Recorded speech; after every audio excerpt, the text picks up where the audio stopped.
السلام علیکم ورحمۃ اللہ وبرکاتہ۔ الحمد للہ رب العالمین والعاقبۃ للمتقین والصلاة والسلام علی رسولہ الامین وعلی آلہ وصحبہ اجمعین ومن تبعہ بإحسان الی یوم الدین، اما بعد فاعوذ باللہ من الشیطان الرجیم۔ وما محمد الا رسول قد خلت من قبلہ الرسل أفإن مات أو قتل انقلبتم على أعقابكم ومن ينقلب على عقبيه فلن يضر الله شيئا وسيجزي الله الشاكرين۔ قابل احترام حضرات و خواتین، ایک سوال کیا گیا، پچھلی قوموں میں جو نیک لوگ گزرے ہیں کیا ان کے حق میں ہم علیہ السلام استعمال کر سکتے ہیں؟ حالانکہ وہ نبی نہیں، جیسا کہ حضرت خضر ہیں، حضرت لقمان ہیں، اور اسی طرح سے عمران ہیں، مریم ہیں، تو یہ سب وہ ہیں جو نبی نہیں، اس کے باوجود ہم ان کے حق میں اہل علم نے کہا کہ علیہ السلام استعمال کر سکتے ہیں۔ مریم علیہ السلام، خضر علیہ السلام، عزیر علیہ السلام، حالانکہ یہ سب انبیاء نہیں، اللہ کے نیک بندے، اور مریم علیہ السلام اللہ کی نیک بندی تھی۔ تو پچھلی قوموں میں اللہ کے نبی سے پہلے جتنے نیک لوگ گزرے ان کے حق میں علیہ السلام کا استعمال درست ہے۔ انشاءاللہ آج کے اس درس میں سورہ آل عمران کی روشنی میں 4 باتیں، پیغامات آپ تمام کی خدمت میں۔ سورہ آل عمران کی ایک آیت کریمہ میں نے آپ کے سامنے تلاوت کی، وما محمد الا رسول قد خلت من قبلہ الرسل۔ اس آیت کریمہ میں اللہ تبارک و تعالی دراصل رسول اللہ صلی اللہ علیہ وسلم ایک بشر ہیں، اور آپ کی بھی وفات ہوگی، تو اس سلسلے میں اللہ تبارک و تعالی اس آیت میں ذکر فرما رہے ہیں۔ پورے قرآن مجید میں 2 آیتیں ایسی ہیں جن میں اللہ تبارک و تعالی نے رسول اللہ صلی اللہ علیہ وسلم کی وفات کا ذکر فرمایا۔ یہ ایک آیت کریمہ، اور دوسری آیت کریمہ ہے انک میت وانہم میتون، اے نبی آپ بھی انتقال ہونے والے اور یہ سب کے سب انتقال ہونے والے ہیں۔ یہ آیت کریمہ نازل کیوں ہوئی؟ آپ جانتے ہیں اسلام کی دوسری عظیم جنگ کون سی؟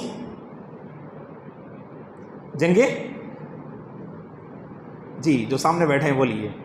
اسلام کی دوسری عظیم جنگ، پہلی جنگ تو جنگ بدر ہے جو سن 2 ہجری میں لڑی گئی بدر کے مقام پر۔ دوسری جنگ خندق نہیں، وہ تیسری ہے، جنگ احد، بارک اللہ فیک۔ تو احد یہ دوسری جو ہے جنگ ہے جو احد کے مقام پر لڑی گئی، جو سن 3 ہجری میں مسلمان 700 تھے اور مشرکین 3000 تھے، اور مشرکین کی کمانڈری ابو سفیان رضی اللہ عنہ کر رہے تھے جو ابھی حالت کفر میں تھے، اور مشرکین میں خالد بن ولید رضی اللہ عنہ بھی تھے جو ابھی حالت کفر میں تھے۔ اور اس جنگ میں آپ جانتے ہیں کہ پہلا جو راؤنڈ تھا تو اس میں زبردست کامیابی مسلمانوں کو ملی، اور مسلمانوں نے یہ سمجھا کہ کفار الٹے قدم واپس لوٹ گئے، اب دوبارہ آ کر حملہ نہیں کریں گے۔ اسی لیے جبل الرمات میں جن 50 صحابہ کو عبداللہ بن جبیر رضی اللہ عنہ کی کمانڈری میں اللہ کے نبی نے مقرر کیا، تو ان میں سے 45 صحابہ وہ پہاڑ کا دامن چھوڑ کر آ گئے اور مال غنیمت کو جمع کرنے مصروف ہو گئے۔ اور ادھر ہوا یہ، خالد بن ولید نے دور سے دیکھا، جو بڑے دور اندیش تھے جنگی معاملات میں، تو دیکھا کہ سارے مسلمان مصروف ہیں میدان میں مال جمع کرنے میں، تو پیچھے سے آتے ہیں، اچانک مسلمانوں پہ حملہ کرتے ہیں، اور اس قدر انہوں نے اٹیک کیا مسلمانوں پر کہ مسلمانوں کے قدم ڈگمگا گئے، مسلمان پریشان ہو گئے اور اپنے آپ کو سنبھال نہیں پائے، اور نوبت کہاں تک پہنچی؟ جو کامیابی مسلمانوں کو ملی وہ کامیابی شکست میں تبدیل ہو گئی، اور حالت ایسی نازک شکل اختیار کر گئی، اللہ اکبر۔ اہل السیر نے لکھا ہے کہ بعض مسلمان اپنے ہی لوگوں کو قتل کرنے لگ گئے، سمجھ میں نہیں آ رہا تھا کون مسلمان اور کون کافر۔ اس سلسلے میں ایک واقعہ ہے کہ حذیفہ بن یمان رضی اللہ عنہ، کون ہے حذیفہ بن یمان رضی اللہ عنہ؟ بارک اللہ فیک، احسنت یا اخی، رازدار رسول صلی اللہ علیہ وسلم، اللہ کے نبی کے رازدار تھے آپ نے منافقین کی لسٹ آپ کو بتائی کون کون منافق ہے. تو حذیفہ بن یمان رضی اللہ عنہ فرماتے ہیں کہ جنگ کی کچھ ایسی نازک صورتحال تھی کہ بعض مسلمان میرے ہی والد محترم کی طرف تلوار لے کر آگے بڑھنے لگے. میں آواز دے رہا تھا اور آپ کے والد الیمان رضی اللہ عنہ جو مسلمان تھے اور خود آپ کے ساتھی یمان رضی اللہ عنہ کو قتل کرنے کے لیے آگے بڑھ رہے تھے، میں دور سے آواز دے رہا تھا، اے اللہ کے بندو، اے اللہ کے بندو، وہ میرے والد محترم ہیں، ان کے ساتھ کچھ نہ کرنا. لیکن جنگ کی کچھ ایسی نازک صورتحال تھی، میرے ہی ساتھیوں نے میرے والد کو قتل کر دیا. یمان رضی اللہ عنہ کی شہادت جنگ احد میں ہوتی ہے. اور کیا فرماتے ہیں جانتے تھے حالت کیسی تھی؟ فوری طور پر دیکھا کہ والد کا سر قلم ہو گیا، والد کی جو ہے شہادت ہو گئی. کہا اے اللہ یہ میرے ساتھی ہیں، انہیں تو معاف فرمانا. ایسا عظیم اخلاق تھا دوستو صحابہ اکرام کا. اور ایک طرف صورتحال ایسی کہ صحابہ ایک دوسرے کو پہچان نہیں پا رہے تھے، اور وہیں پر حالت ایسی ہوئی کہ ایک غلط خبر مسلمانوں میں پھیل گئی، اللہ کے نبی کی شہادت ہو گئی، آپ کی وفات ہو گئی. اور جانتے ہیں آپ، جب کمانڈر چلے جائیں، ختم ہو جائیں، تو لشکر والوں کے قدم وہاں پر کمزور پڑ جاتے ہیں. تو صحابہ کی حالت ایسی، بعض صحابہ میدان جنگ سے راہ فرار اختیار کر گئے، وہ بھاگ نکلے میدان جنگ سے، کیونکہ اللہ کے نبی موجود نہیں، نظر بھی نہیں آ رہے. خبر پھیل گئی، غلط خبر کہ آپ کی شہادت ہو گئی، دشمنوں نے آپ کو مار ڈالا. اور بعض صحابہ اپنے ہتھیار نیچے ڈال دیے اور کہا کہ اب جنگ کر کے کیا فائدہ. اور وہیں پر بعض صحابہ جنہوں نے ڈٹ کر مقابلہ کیا، ڈٹ کر مقابلہ کرنے والوں میں چند نام ذہن میں رکھیے. انس بن نضر رضی اللہ عنہ، جو میدان بدر میں کسی وجہ سے شریک نہ ہو پائے، اور اس جنگ میں انہوں نے کہا اے اللہ بدر میں شریک نہ ہو سکا، میں ڈٹ کر تیری راہ میں مقابلہ کروں گا اور اس کی میں تلافی کر بیٹھوں گا. سعد بن معاذ رضی اللہ عنہ فرماتے ہیں کہ حالت بہت نازک تھی. ادھر انس بن نضر رضی اللہ عنہ دشمنوں کی صف میں گھس رہے ہیں، سعد بن معاذ پر نظر پڑی تو حضرت انس بن نضر نے فرمایا، امام ابن ہشام نے اپنی کتاب السیرہ النبویہ میں اس واقعے کو نقل کیا ہے کہ انس بن نضر رضی اللہ عنہ نے کہا کہ اے سعد، مجھے احد کے میدان میں جنت کی خوشبو مجھے محسوس ہو رہی ہے. یہ کہتے ہوئے آگے بڑھتے ہیں، ڈٹ کر مقابلہ کرتے ہیں. دشمنوں کی ایسی وار آپ پر کہ تلوار اور نیزے کے 80 سے زائد زخم آپ کے جسم پر تھے، اور اتنے زیادہ زخم کہ آپ کی شہادت کے بعد لوگ آپ کو پہچان نہ سکے آپ انس ہیں کہ کون. آپ کی بہن نے انگلیوں کے پوروں کو دیکھ کر پہچانا، یہ میرے بھائی انس بن نضر ہیں. طلحہ بن عبید اللہ رضی اللہ عنہ، سعد بن ابی وقاص رضی اللہ عنہ، ابو دجانہ رضی اللہ عنہ ایسی نازک گھڑی میں ڈٹ کر جو ہے مقابلہ کرتے ہیں اور اللہ کے نبی کو بچانے میں کامیاب ہوتے ہیں.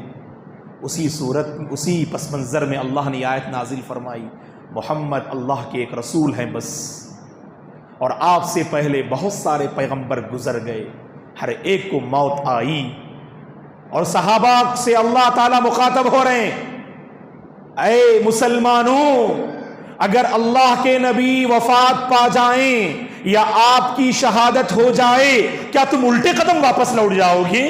کیا دین کو آگے بڑھانا تمہاری ذمہ داری نہیں؟ دعوت کے کام کو آگے لے جانا یہ تمہاری ذمہ داری نہیں؟ اگر تم الٹے قدم واپس لوٹ جاؤ گے نا، یاد رکھنا اللہ کا کچھ بگاڑ نہیں سکتے. اللہ اکبر. کیسی آیت کریمہ ہے دوستو یہ. ان لوگوں کو اللہ سے ڈرنا چاہیے جو اللہ کے نبی کے مقام کو اور آپ کے مقام سے اونچا بتا کے پیش کرتے ہیں، خدائی کے درجے پہ پہنچاتے ہیں، اللہ کے نبی کو بشر تسلیم نہیں کرتے اور آپ کی وفات کو تسلیم نہیں کرتے اور کہتے ہیں نعوذ باللہ آپ پردہ فرما گئے، آپ اللہ کا ایک نور ہے جو محمد کی شکل میں ظاہر ہوا، فالعیاذ باللہ. یہ آیت کریمہ بتا رہی ہے اللہ کے نبی بشر تھے بس، اور آپ پر وہی نازل ہو رہی تھی عام انسانوں کی طرح، آپ کو بھی وفات لاحق ہو گئی.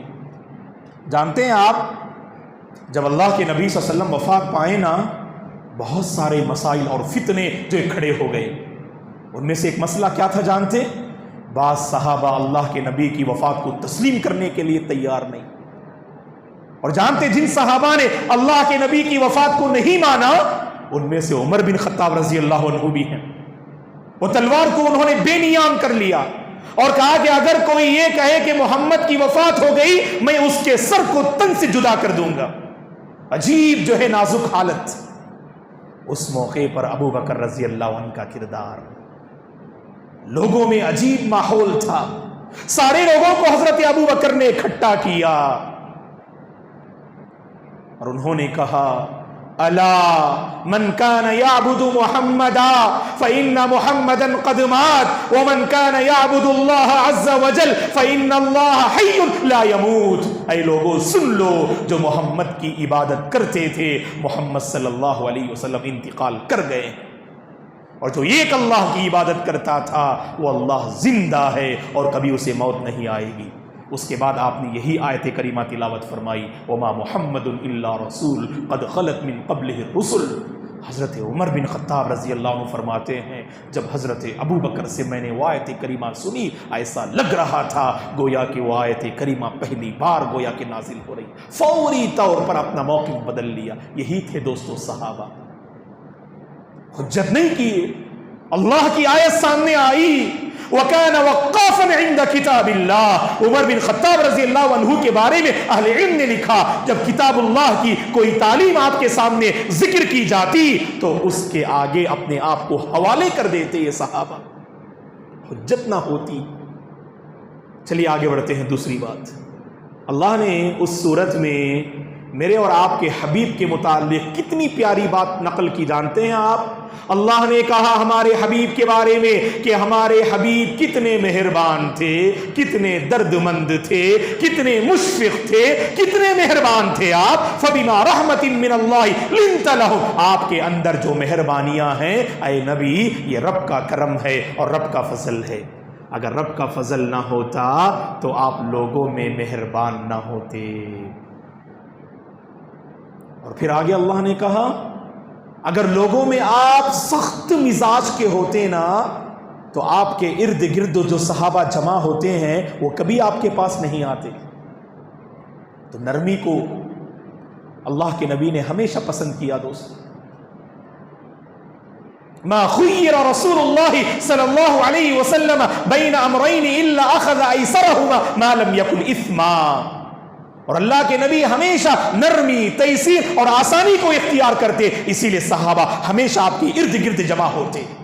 ان لوگوں کے لیے تنبیہ ہے جو ہمیشہ تشدد کا راستہ اختیار کرتے، دین کو اس انداز سے پیش کرتے لوگوں کے سامنے گویا کہ اس دین میں صرف سختیاں ہیں اور آسانیاں نہیں۔ اللہ سے ڈرو دوستو، ایسا انٹروڈکشن اللہ کی خاطر کبھی اسلام کا نہ کرانا۔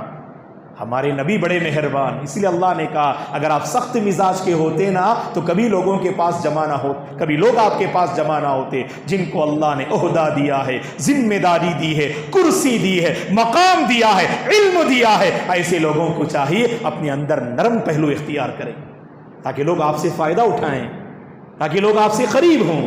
اور آگے اللہ نے ایک اہم بات ذکر کی فَاعْفُ عَنْهُمْ وَاسْتَغْفِرْ لَهُمْ وَشَاوِرْهُمْ فِي الْأَمْرِ۔ اللہ اکبر، نبی وہاں موجود ہیں لیکن اللہ نبی سے فرما رہے ہیں اپنے صحابہ سے مشورے لینا، اپنے صحابہ سے مشورے لینا۔ جس کا دل نرم ہوتا ہے وہی سبوں کو جمع کرے گا، اور جس کے دل میں سختی ہوگی نا وہ سب کو نظر انداز کر کے خود کی رائے اور خود کا فیصلہ جو ہے دینے کی کوشش کرے گا۔ اللہ نبی سے فرما رہے ہیں وَشَاوِرْهُمْ فِي الْأَمْرِ، بڑے اور اہم معاملات میں ہمیشہ صحابہ سے مشورہ کیا کیجئے۔ اے نبی، مشورے میں برکت ہوتی ہے، مشورے میں برکت ہوتی ہے۔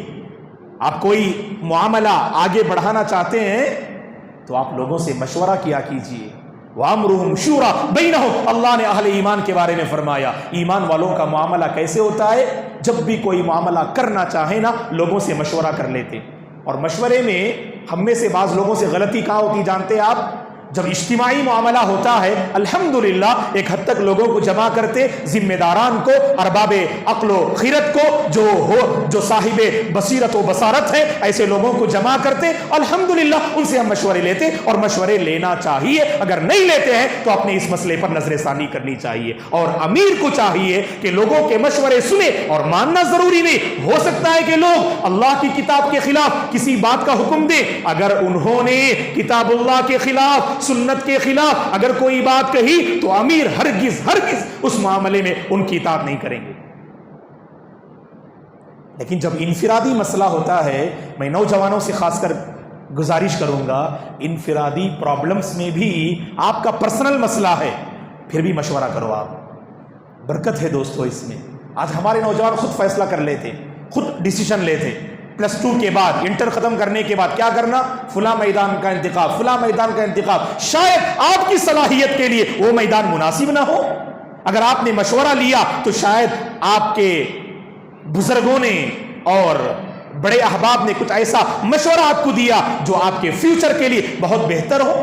اسی لیے نوجوانوں، دوستوں، معزز طلبہ، ہمیشہ اپنے بڑوں سے جو ہے مشورے لیجئے، اپنے بڑوں سے اپنے سارے معاملات کو ذکر کیجئے، اس میں برکت ہوتی ہے۔ اور تیسری بات یہ ہے دوستو، صحابہ اکرام کتنی مقدس جماعت ہے جانتے ہیں آپ؟ یہی جنگ احد کی لڑائی جس میں دوسری مرتبہ زبردست نقصان کا سامنا کرنا پڑا مسلمانوں کو، 70 صحابہ کی شہادت ہوئی۔ آتے ہیں مدینہ اور ادھر سے ابو سفیان حمراء الاسد، جو مدینے سے 9 میل کے فاصلے پر ایک علاقے کا نام ہے حمراء الاسد، میں ابو سفیان اور کفار کا لشکر تھوڑی دیر پڑاؤ کرتا ہے، اور تھوڑا ان کا ارادہ بنتا ہے چلو پھر دوبارہ مدینے کو تہس نہس کر کے جاتے ہیں، اور فوری طور پر بعض منافقین کو خبر ملتی ہے، اور منافقین نے سمجھا مسلمان زخموں سے چور ہیں، یہ موقع ہے مسلمانوں کے ایمان کو آزمانے کا، چلو ہم مسلمانوں کو ڈراتے ہیں اور خبر دیتے ہیں کہ دوبارہ مشرکین تم پر حملہ کرنے کے لیے آ رہے ہیں۔ اللہ اکبر، کیسی نازک گھڑی تھی، ابھی زخم سوکھے نہیں، ابھی زخم اچھے ہوئے نہیں، ادھر آ کر لوگوں نے کہا مسلمانوں سے کہا حمراء الاسد کے پاس لوگ جمع آئے اور تم پر حملہ کرنے کے لیے آ رہے ہیں۔ کیا کہا جانتے ہیں دوستو صحابہ نے؟ حسبنا اللہ ونعم الوکیل، اللہ ہمارے لیے کافی ہے اور وہ کتنا ہی بہترین کارساز ہے۔ جب اللہ کے نبی نے یہ سنا نا، اتنے خوش ہوئے اللہ کے نبی اپنے صحابہ سے، تو سبحان اللہ، اللہ کے نبی نے فرمایا کہ جب حضرت ابراہیم کو علیہ السلام کو آگ میں ڈالا گیا تو حضرت ابراہیم نے یہی کہا حسبی اللہ ونعم الوکیل، اور میرے ساتھیوں نے احد کے بعد یہی جملہ فرمایا حسبنا اللہ ونعم الوکیل۔ جب کوئی مشکل گھڑی آتی نا، جب کوئی نازک گھڑی آتی ہے، ڈرنا نہیں، گھبرانا نہیں دوستو، اپنی زبان سے یہ ذکر جاری کیجئے حسبی اللہ ونعم الوکیل۔ پرچہ بہت مشکل ہے، پیپر بہت مشکل ہے، گھبرانے کی ضرورت نہیں، اللہ مدد کرے گا انشاءاللہ۔ آپ نے محنت کی نا، محنت کے بغیر نہیں جانا۔ میں خاص کر ابھی +2 کے اور 10 کے ایگزام، بورڈ ایگزام شروع ہو رہے ہیں، بغیر محنت کے نہیں جانا دوستو۔ آپ نے محنت کی اور آپ جب پیپر لے رہے ہیں، 2-3 سوال پہ آپ کی نظر پڑی جس کے جوابات آپ کو ذہن میں نہیں آ رہے ہیں، گھبرائیے مت، حسبی اللہ ونعم الوکیل پڑھی، وہ آپ کے لیے بڑی نازک گھڑی ہے، وہ آپ کے فیوچر کا مسئلہ ہے۔ آپ نے پڑھانا تو لکھتے لکھتے اللہ آپ کے ذہن میں انشاءاللہ وہ جوابات لے آئیں گے دوستو۔ میں خاص کر طلباء سے گزارش کرتا ہوں اس ذکر کا اہتمام کیجیے۔ تو صحابہ کی دیکھیے، صحابہ کو یوں ہی یہ مقام نہ ملا، یہ جو عظیم مقام ملا نا صحابہ کو، اس کے پیچھے انہوں نے ایسی بہت ساری بے شمار قربانیاں پیش کی، تب چل کر اللہ نے یہ عظیم مجدہ، یہ عظیم خوشخبری صحابہ کے حق میں سنائی، رضی اللہ عنہم ورضوا عنہ۔ اور آخری بات یہ ہے دوستو، یہ بات ایسی، معاف کیجئے گا، مسلمانوں کی ایک اکثریت، بڑی تعداد اس بات سے مغفل ہے، اگر دوسرے الفاظ میں کہوں، یہ ایسی سنت ہے جسے ہم میں سے بہت سو نے چھوڑ دیا۔ وہ سنت جانتے کیا ہے؟ اللہ نے سورہ آل عمران میں ذکر کیا۔ اللہ کے نیک بندے، عقل مند بندوں کی ایک پہچان ہے، ہمیشہ اللہ کی تخلیق پہ غور کرتے ہیں، تو اللہ کی کائنات تخلیق پہ غور کرنا یہ ایسی سنت ہے، اہل علم نے کہا یہ سنت مہجورہ ہے، ہم نے اسے چھوڑ دیا۔ اللہ کی تخلیق پہ غور کریں دوستو، اور معاف کیجئے گا سٹی میں بسنے والے اتنے مصروف رہتے نا، کبھی اللہ کی تخلیق پر غور کرنے کا موقع ہی نہیں ملتا۔ اللہ کی تخلیق پہ کیا کہ خود ہم اپنی ذات پہ غور نہیں کرتے، اتنے مصروف، صبح ہوتی ہے، شام ہوتی ہے، عمر یوں ہی تمام ہوتی ہے۔ نہیں دوستو، ایک وقت نکالیے۔